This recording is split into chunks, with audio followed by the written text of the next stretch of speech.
Ron Harris here for Muscular.com. Coverage of the 2021 Olympia weekend brought to you by High-Tech Pharmaceuticals. Standing here with one of the most esteemed coaches in this industry, Neil Yoda Hill, formerly from Wales, now living where? Las Vegas, guys. Las Vegas. Viva Las Vegas. Yes. Yeah. First of all, how are you liking Las Vegas? How are you liking that Dragon's Lair gym of your longtime client and good friend, Flex Lewis? I'm loving the facility. Obviously, there's a personal attachment because the Flex is, it's his personal facility. But the depth of elite athletes going in there on an amateur level to new athletes, which are going to be the inspiring future, and obviously current Ifbb professionals and many Olympian champions going on a regular occurrence every week. You can't help but be inspired and motivated being around that energy. Yeah, definitely. Now, I'm going to put you on the spot because you are very good. You're probably one of the people closest to Flex Lewis in this world, aside from his wife and his parents and everything. But of course, he didn't compete in this Olympia. He said he wanted to have another child and everything. So people are getting worried. Flex Lewis fans are getting worried that we're never going to see him compete again. What do you think? What do you know? What can you tell us about that?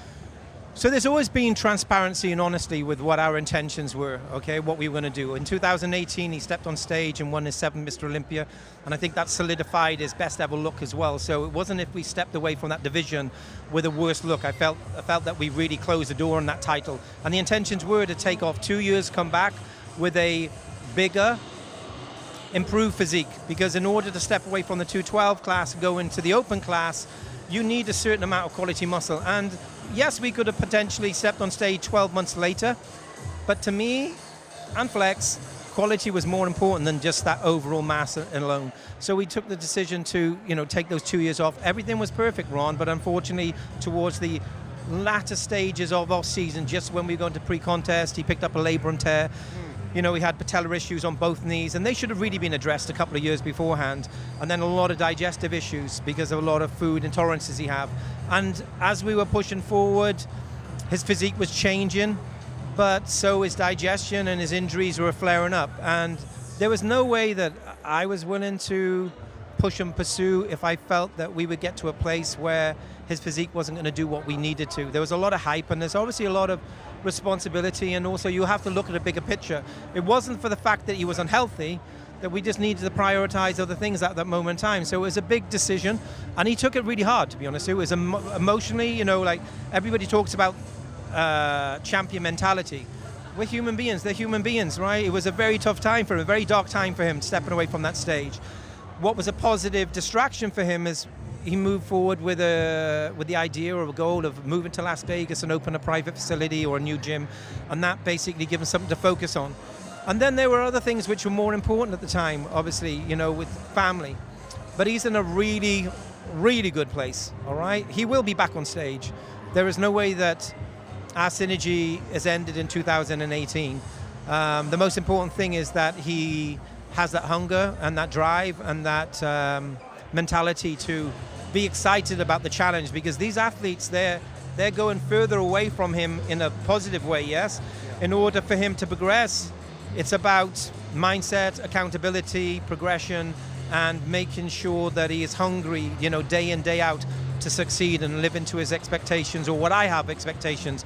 The guy has touched 25% of his genetic potential. No, seriously, Ron, the guy has a unique physique. You've seen what he looks like, but it's not the physique. His ability to grow really accelerates when all the different layers are in place.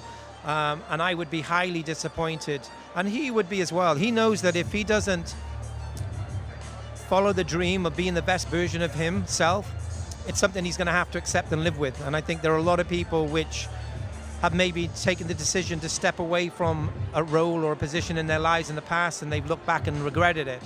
And he doesn't want to live with regrets. And for me, it's not about the place, because you can do the very best you can to be the best athlete on that given day. There are a lot of different things which need to be considered.